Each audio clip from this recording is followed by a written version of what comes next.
Good evening, Mr. Rom. Good evening. The purpose of the talk this evening is quickly to determine your point of view in regards to the remarks by Larse Von Trier recently about the banning of his presence at the Cannes Film Festival. Yes. Okay, so please enlighten me what your considerations and thoughts are.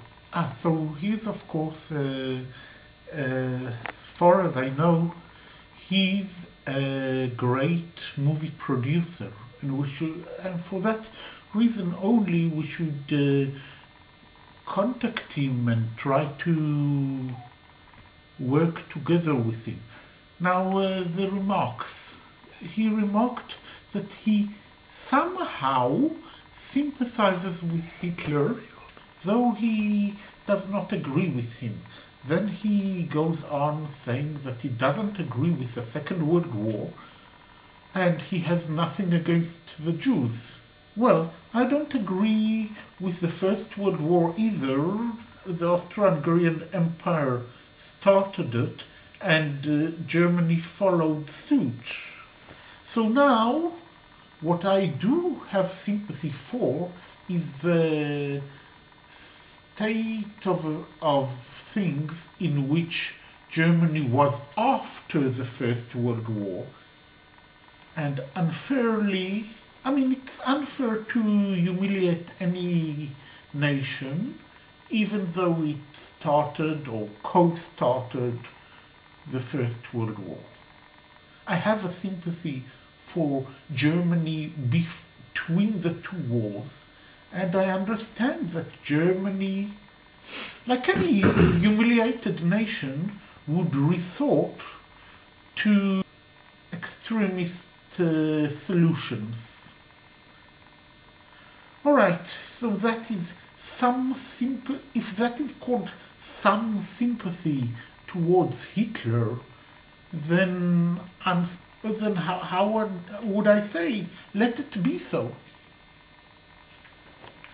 I don't have sympathy to Hitler. I have no sympathy to the latest couple of presidents of the USA. I have no sympathy to President Bashir of Sudan, who used to severely bomb and massacre southern Sudanese. I have no sympathy to Malema, Stalin, Tito, those kind of butchers. And regarding this respected producer's remarks about Israel, well, Israel is my home country, and nonetheless, to say it is a pin in the ass, well, sometimes in some aspects there is some kind of truth in it. And in saying it about other states as well.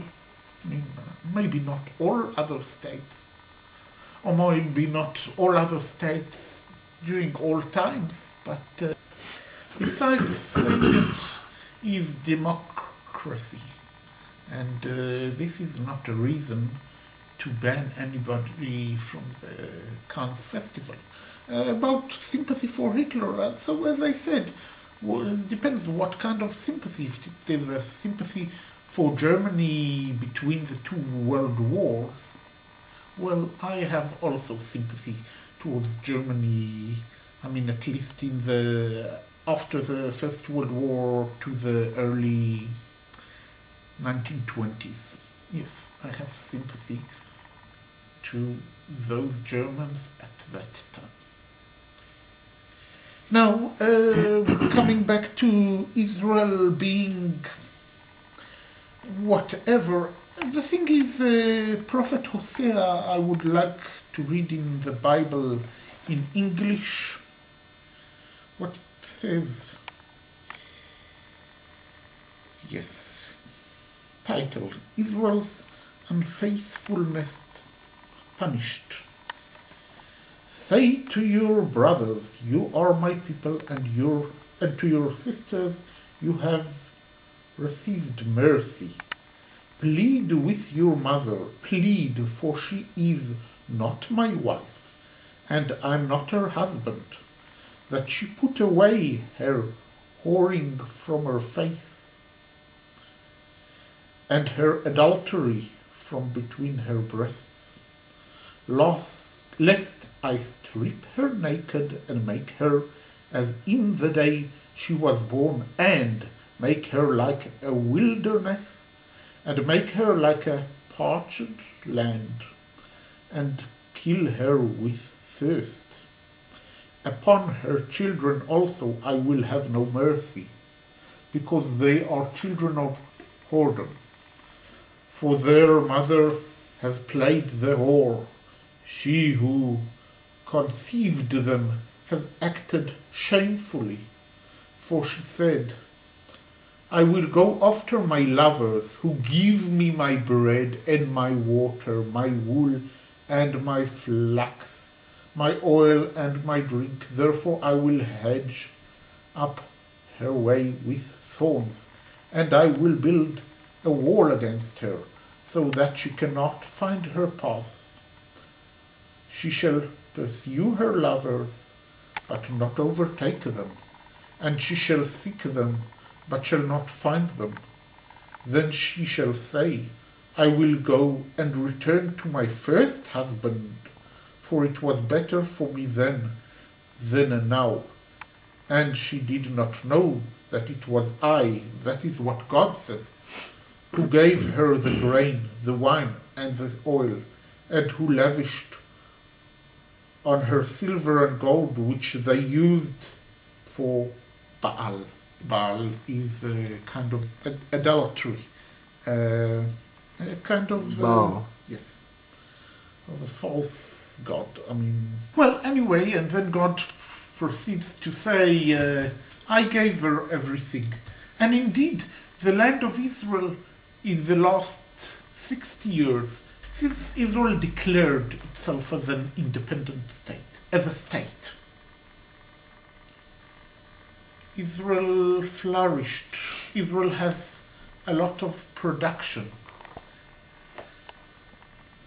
One must thank God more than going to the United States and saying, please give me. I mean, here in Cape Town there are vagrants calling people, Shaba, please give me that. Or just saying, Shaba, give me that. Well, for some reason, Israel, as a wealthy country, has its own Shaba, the United States. And that is, this is ridiculous, to say the least. So, I mean, Israel should be truly independent.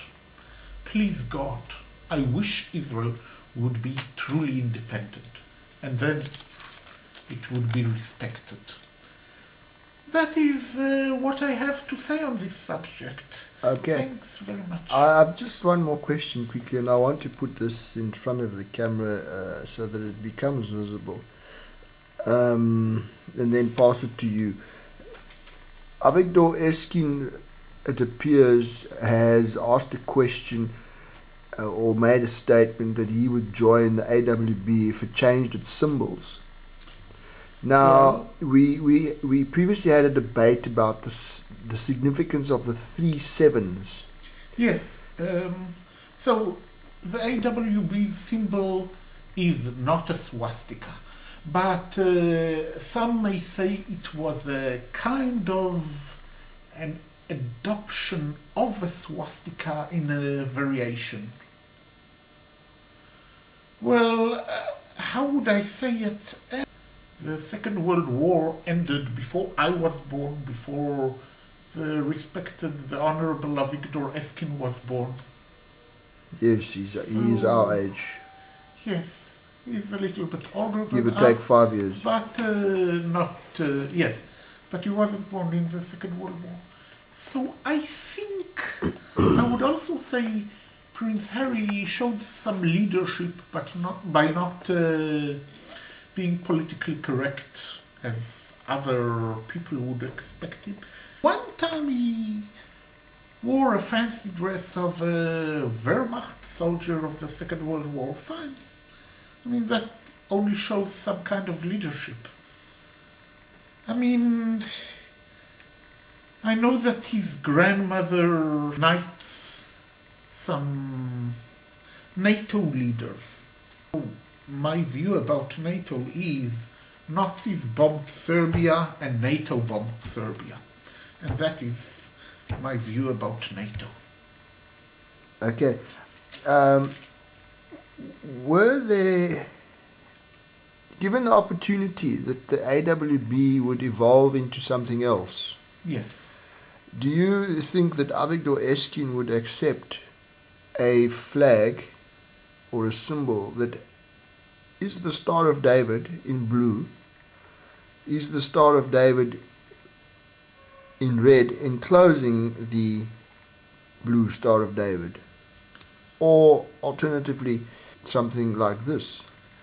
Yes. Can you see sevens in the Star of David? I can see, if you want to look, there are sevens, because it is very similar to a collection of sevens. But Star of David is a Jewish symbol. I don't know why the AWB should have a Jewish symbol. I mean, Have we looked there into are the a history few of... Jews, few half-Jews in the AWB, yes. There are many Jews who are connected some way or another to the AWB, but I don't see the AWB seeing it necessary to have a Jewish symbol. Okay, in a further discussion, I think perhaps we can talk of the triangles and the three-sided spaces and the significance of the sevens in the AWB idea and the repetition of them 3 times.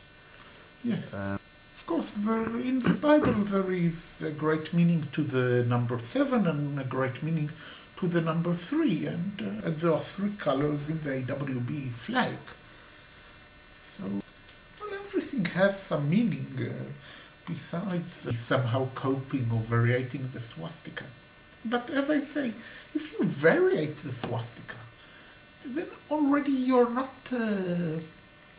you're trying to be different from Nazi Germany. Yeah, and you are no longer the swastika. Yes. Okay. Shall we conclude? Yes, I think so. Thank you very much then. Thanks. Of course, in another time we'll talk more, but yes, that's it. Thank you.